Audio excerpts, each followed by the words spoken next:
Hey guys, welcome back to today's video. Today is Monday, April 15th, 2024, and today we are going to be talking about swing state betting odds and a shift in the markets over the past couple of weeks that seem to favor President Biden in a substantial way that could indicate an increased chance at victory for this coming November election. Now, this video originally was going to be the 2024 election based on the presidential betting market odds. We talked about just a few days ago on the Predict It market here how President Biden has seen an increased in terms of confidence in his election victory over the past 3 months. From a low point at 41 cents and 40 cents for a yes share, compared to Donald Trump at 45 and 46, today President Biden takes a point where he is higher than Donald Trump and has maintained that for just around a month. Now, the 2024 election is going to be exceptionally close. This election season is going to be really just decided by the amount of money that is being spent on both sides of the aisle in these key and crucial battleground states. And for the majority of them, they really aren't going to make much of a difference because all of them that we've seen and that we are characterizing right now were expected to go for these respective parties since the very beginning. There was never really an indication that either side of the aisle was going to see some surge in these very safe states, safe and solid states, whichever term you want to use. We pretty much knew that they were going to vote the way that we expected to from the very beginning. And so that's good things, for both parties, that they have a very solid and core base, but it actually makes the election a little bit less interesting. But what is interesting is that ultimately this election has seemingly come down to just 7 competitive states: Wisconsin, Michigan, Pennsylvania, Arizona, Nevada, Georgia, and the state of North Carolina. The remainder of the states are expected to vote for their parties that have already been filled in. Obviously, things can change, and I would caution in saying that districts like Nebraska's 2nd or states like Virginia and Colorado and New Mexico and New Hampshire are automatically safe blue. But realistically speaking, Democrats are on track for victory in these key states, and the 7 ones that total up to 93 electoral votes in the toss-up column really are the most competitive and the, quite frankly, most important in this election cycle. Now, for a while, the presidential betting market odds on the national level, when it comes down to just a high level, who is going to win the 2024 presidential election, the numbers haven't always been as strong for the Democratic Party. President Biden was at 53 cents today, but that's the highest point he's been in quite some time. And looking back, again, he was losing to Donald Trump for months on end. And the reason why that matters is because it shows that there has been a change in trajectory over the past few weeks alone, that now voters seem to be more likely to re-elect President Biden than they were previously, and that can make all the difference between now and Election Day. Especially if this trend continues into the summer and into the fall, chances are President Biden could have a victory similar to what it was back in 2020. But again, that's assuming that these trends continue, that's assuming that this is an absolute, but what we can assume is that these numbers tell us a story, that these numbers show us that those who are spending the money on who they believe will be the next president are now more inclined to choose Donald Trump as their favorite. And I think when you take a look, too, at the surge in the betting odds, too, on the national level, a lot of articles have been populating about Donald Trump not being the clear favorite to win the election, as, this is really coming to a point where it's about neck and neck. 53 to 45 is not exactly a substantial victory, and it wasn't where President Biden was, quite frankly, back in 2020. But the betting market odds still give the upper hand to Joe Biden. The people who are spending and investing their money in these races probably know a bit more about the race than I would say, just taking a look at it from a surface level lens. Because what we've been doing is looking at the polls and the fundraising numbers and the previous election results and even the most recent special election results and the investments that the campaigns have put in between now and Election Day. And there's a reason why the political polls don't indicate the same map that I predict on my actual electoral map. And that's because I think there's a lot more factors at play.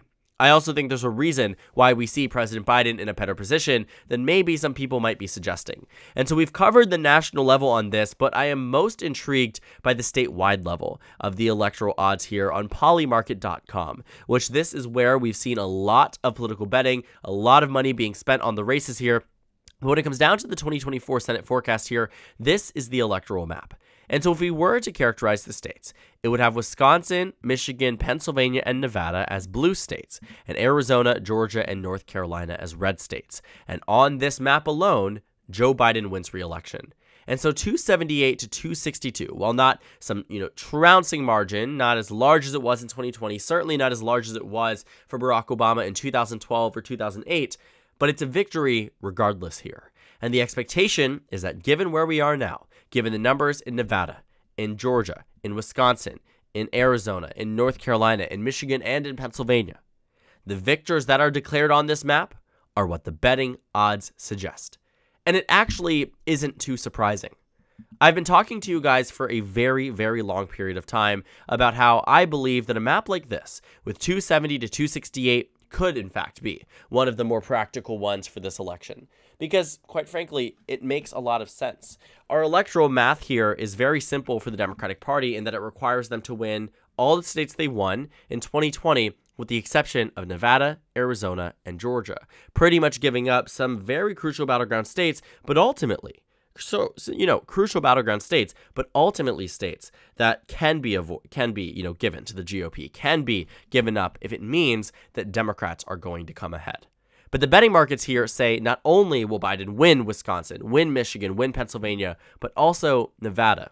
And while I may be a bit surprised by that, given where the polls are, we can actually take a look at Nevada with the 2024 general election polls here. Donald Trump leads by roughly 3 points. But might I remind you that back in 2022, Republicans led in the Senate election and lost that. Donald Trump led in both 2020 and 2016 and lost that. Dean Heller led in 2018 in the Senate race there, lost that. And so Nevada has a very, very, very strong history. Nevada in 2012 was underestimating Obama. I mean, consistently over the past decade, if not longer, has underestimated Democratic support here. Donald Trump may very well be the case. And I think that's why you're starting to see a lot more hesitancy on whether or not Trump is actually going to win this election, because I think at face value it may seem like he is, but grounded in reality may seem like he is not. And so it also gets better numbers in Michigan, which has Trump up by just 2.8%. While I do think that this is a bad sign for the Democratic Party, it certainly is not as bad as a state like Georgia, where you see Donald Trump ahead by 3.8, or a state like North Carolina, where you see Donald Trump ahead by 4 points. The leads in these states here are larger than they are in Michigan, which I think also contributes to this idea that Biden has the best chance in that state. But a state that he does have a substantially better chance in, even based on the polls, is the state of Wisconsin, where the most recent polls here, 3 out of the 5, show a tie, and one with Trump ahead by 4 and the other with Biden ahead by 1. The average, Trump plus 0.6. A very close and very competitive race here, but also just so happened to be one of the closest states in the 2020 election and the closest Rust Belt state of that election cycle. In 2024 in Pennsylvania, though, Joe Biden does have a narrow lead. The most recent Franklin and Marshall poll, which was quite accurate back in 2022, predicted that Biden wins the state by roughly 10 points. While I do not believe that, I do believe Joe Biden is ahead in the state of Pennsylvania, and the betting market odds absolutely acknowledge that. Now, what's interesting, though, is that on their question of who will win the presidency, Donald Trump still takes the lead. And I think that's because you might be seeing that some voters or some donors or, people who are betting on the market here are thinking of scenarios where maybe they'd be investing that Biden wins Pennsylvania but loses Michigan, and with it, the election. And sure, there are other states and others people here who may be saying, you know what, I don't believe that. I think Michigan's going blue, but I think Wisconsin is going red, and still believe that Donald Trump takes the lead. And so while that may be a significant possibility, I think that's really where you're starting to see some of the splitting when it comes down. Okay, we're saying the electoral map goes blue, but we can't agree that the consensus is that America votes blue. I think the problem on that end is just that there might be some people who are betting in the markets on the statewide level, not necessarily the same way in the presidential compared to the map, and I think that makes sense. There are certainly people out there that think because of Dearborn and the Arab American communities in Michigan that Biden is not going to win that state. Equally, there are voters out there that believe because of the border crisis that Biden is not going to win Arizona, but also you take a look at some of these numbers here. Arizona is not a done deal. Georgia is not a done deal. In fact, neither are Wisconsin, Michigan, Pennsylvania, or Nevada here. And so what I think we are finding is that the betting market odds may be indicators for strength of certain candidates in states. What people are thinking are going to happen here. But of course, there's a lot more nuance to that. And so looking at some of these states here, I think we will find some fascinating results. And I've already started off by talking about Arizona, but I think here with Republicans in the lead by 2 percentage points across the state is quite interesting. Because even I personally expect the Republican Party to have, a higher chance at victory in that state. While I do think the state is going to narrow down as we get closer closer to the election, today I don't believe that Donald Trump would lose the state. And that's why I've been talking again about this consistent 270 electoral vote map here, where it will require every single elector to vote the way that their party intended in order for the election to be won. In the state of North Carolina, though, Republicans ahead by 72% chance. In Georgia, 59%, similar to the Democrats in Wisconsin, Michigan, and Pennsylvania. Now, Wisconsin is the closest one, and Pennsylvania is the largest one. I actually find this also equally interesting because Pennsylvania was about middle ground in both 2016 and 2020. It wasn't the largest state for Trump, but it wasn't the smallest either. In 2016, it wasn't the largest state for Biden, but it wasn't the smallest either. And now it's the largest state for Biden. And I think a reason for that is because Biden is from Scranton, Pennsylvania. He's made this a center point of his campaign. He's done a lot of things, and quite frankly, the strength of the Arab American communities in states like Pennsylvania is not as strong as it is in Michigan. And so when you have a lot of voters voting uncommitted or pulling out of a race or not, voting against Biden here, it matters more in Michigan and Wisconsin and, if quite frankly, even Minnesota than it does in a state like Pennsylvania. But regardless, I still absolutely think it matters. And so when you take a look at the map here, though, states like Virginia, safe blue. Colorado, New Mexico, safe blue. New Hampshire even, safe blue. Minnesota, safe blue. You really don't see reductions on this, and while they may be competitive, they may narrow down. I think that is absolutely going to be true. I do not believe they're going to Donald Trump. I think Wisconsin is going to be close. Michigan's likely. Pennsylvania is likely based on this map here. Arizona is very close. It's a lean state too. And Nevada also just so happens to be a state that I believe is above 55 cents for a Biden chair here, 59% according to the elections.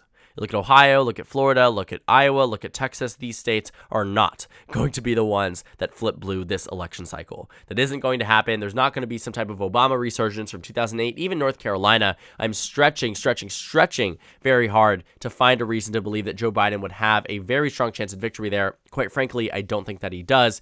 Regardless, though, when we take a look at states like this one, when we take a look at elections like this one, this is going to come down to the wire, and every single state, every single vote, every single ballot cast, electoral vote or regular vote, is going to matter in this cycle.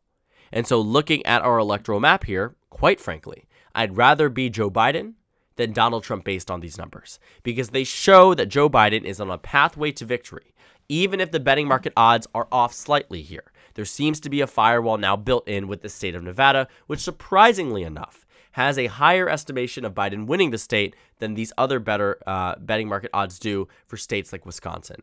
While it may not necessarily also be grounded in polling data or, really just the expectations based on that surface level analysis here, seems to suggest that there was more at play here. And I do agree. When we saw Democrats save Catherine Cortez Masto back in 2022, when we saw Democrats in a very strong position after, 2018, and also just the, complete overhaul of their party leadership in 2020, not actually making a direct impact on the general election in 2022, I think people are a lot more confident in the Democratic Party's ability to turn around an election like the one we're seeing in Nevada, where President Trump is up by roughly 3.2% across the state, which is very substantial. I think you look at that. Sorry, I just pushed my microphone. So if you heard a noise, I can't tell what you're hearing, but I just dropped my microphone a little bit. But, looking at this state, I think we find ourselves in an interesting position because Nevada, based on just, again, surface level rudimentary analysis, would be, pretty strong for Trump compared to the past few elections. But that does not seem to be what we are expecting of it, and neither are the people that are spending their money on this presidential election. And so it'll be interesting to watch. I think we are at a very interesting time where this reversal in some of these betting market odds, you have seen a substantial uptick in some of these states over the past couple of months. You are at a much different point in this election cycle than Democrats were 3 weeks ago, a month ago, 2 months ago. This cycle is changing and turning the tides in favor of President Biden. We've seen that very consistently. We've seen that in a slew of national and statewide polls now, and time will tell. And election betting market odds will also tell too about the extent at which the tides are turned and where they are turned the most. Because the Democratic Party is in a unique opportunity here where they can win the election with less electoral votes by maintaining states and districts that they were able to capture in 2020 while equally giving up some other ones. It speaks to a longer and larger strategy for the Democratic Party about defense, about playing defense and avoiding offense. Because I think for many Democrats, they look at this map and they look at these odds and they say, this is a winning battle and this is a battle worth fighting for.